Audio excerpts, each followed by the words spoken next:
जब से कंस को देवी मैया ये बता करके गई कि तुझे मारने वाला इस ब्रजमंडल में जन्म ले चुका है, कंस की रातों की नींद गुम हो गई। महाराज रात भर सोता नहीं है। एक दिन सभी मंत्रियों को बुलाकर मीटिंग किया कंस ने, कहा कि जाओ 1 महीने के भीतर जितने भी जन्म नवजात पैदा हुए हैं सबको मार डालो। एक मंत्री बड़ा समझदार था, खड़े होकर कहने लगा, महाराज ये काम करेंगे तो प्रजा जो है विद्रोह उत्पन्न करेगी, आपका राजपाट सब चला जाएगा, ऐसा किया नहीं जा सकता। तो पूतना जो कंस को भाई मानती थी, पूतना खड़ी हो गई। पूतना कहने लगे, भैया मेरे रहते तुम क्यों चिंता करते हो, मैं घर घर को जाऊंगी और जहर वाला दूध पिलाकर ना स्तनपान करवाकर नवजातों को मार दूंगी, आपको लांछन भी नहीं लगेगा। कंस कहने लगा कि अरे पूतना तूने अपने चेहरे को देखा है? तेरा ये भयंकर स्वरूप देखकर कौन तुझे अपने घर में प्रवेश देगा? पूतना कहती है कि भैया आपको पता नहीं है, एक बार जाकर ब्यूटी पार्लर में 2000 रुपए खर्च करूंगी, ऐसा सुंदर पैक चढ़ा देगा कि ये काला खत्म गोरा हाजिर। कंस कहने लगा कि अरे वो तो ठीक है, लेकिन ये तेरे जो 6-6 इंच के दांत हैं, इतने बड़े बड़े तेरे दांत हैं, अरे भैया कोई देखेगा तो डर जाएगा।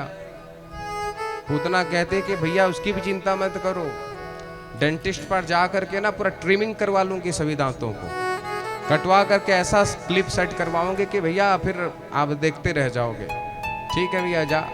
अब पूतना इतना सुंदर हकीकत में स्वरूप बना करके गई कि लगा कि मानो लक्ष्मी ही प्रकट हो गई हो नारायण से मिलने के लिए।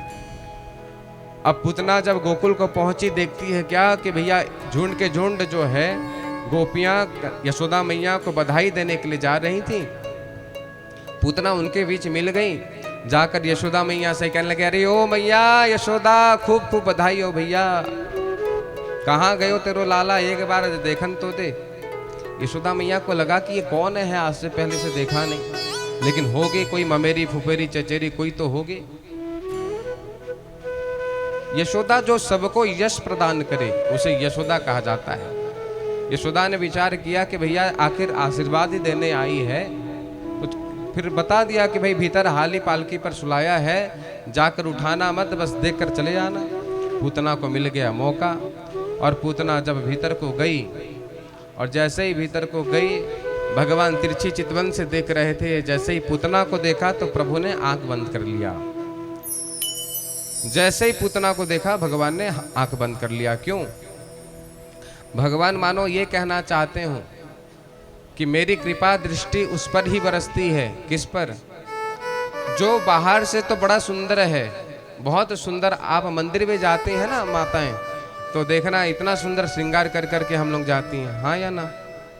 मंदिर जा रही हैं, भगवान के सामने सुंदर श्रृंगार करके जा रही हैं। भगवान कह रहे हैं पूतना भी श्रृंगार करके आई थी, लक्ष्मी जी भी उनके सामने फेल हो गई, इतनी सुंदर दिख रही थी, लेकिन भगवान ने फिर भी आंख बंद कर लिया। क्यों? भगवान कहना चाहते हैं कि यदि तुम बाहर से तो एकदम सुंदर लक्ष्मी की तरह दिख रही हो, लेकिन मन के भीतर यदि पूतना बैठी हुई है तो फिर मेरी कृपा मिलने वाली नहीं है। प्रेम से राधे राधे बोलना पड़ेगा। राधे राधे। पूतना ने उठाया ठाकुर जी को, और जैसे स्तन पान करवाने लगे, गाढ़ं कराभ्यां भगवान प्रपीड्य तत्प्राणे समं रोष समन्वितोऽपिवत्। भगवान पहले तो पूतना का दूध पीना प्रारंभ करते हैं, दूध को पिया, जहर को पी गए। अब भगवान जो है धीरे धीरे पूतना के प्राणों को पीना शुरू करते हैं, और जैसे ही प्राणों को पीना शुरू किया, पूतना के पूरे बदन में मानो आग लग गई, जलन पैदा हो गई। पूतना चिल्लाने लगी, अपने स्वरूप में आई और लाला को लेकर भागे। अरे लाला छोड़, अरे छोड़ा छोड़, अरे लाला छोड़। और जैसे ही भगवान ने पूरे प्राण को पी लिया, पूतना दम आज भयंकर स्वरूप में नीचे पृथ्वी पर गिर गई। और जैसे ही पूतना जमीन पर गिरी महाराज, पूरे गोकुल में मानो आज भूकंप आ गया। यशोदा मैया तो घबरा गई, दौड़े दौड़े गई भीतर, क्या देखती है कि पालकी सूना पड़ा हुआ है। रोने लगी, विलाप करने लगी। सारे ग्वाल बाल गोप जितने थे सब दौड़े मथुरा की ओर। और जाकर क्या देखा कि पूतना का बड़ा विराट शरीर जो है मथुरा और गोकुल के हाईवे पर गिरा पड़ा है, और पूतना के उदर में पेट में छोटे से कन्हैया जो है सोए सोए हाथ पर झटकार रहे हैं। सीढ़ी लगा करके ऊपर चढ़े गोप बालक, लाला को उठाया अपने हाथ में लाकर यशोदा मैया के हाथ में सौंप दिया। गोपियों ने बुलाकर खूब आज फटकार लगाए कि मैया कोई तरीका है, अरे किसी के हाथ में भी तू लाला को सौंप देती है। ये तो अच्छा हुआ कि ठोकर लग गई और ये गिर पड़ी और ये गोविंदाय नमो नमः हो गई, वरना आज तेरू लाला की क्या दशा होती। यशोदा मैया भी लाला को लेकर के गई, पंचगव्य बनाकर सुंदर स्नान करवाया, गाय के पूंछ से 7 बार झाड़ा लगाया, सारी नजर बुरी नजर को यशोदा मैया ने उतारा। और इतने में ही जब नंद बाबा आए, गोप बालकों ने सारा वृत्तांत सुनाया।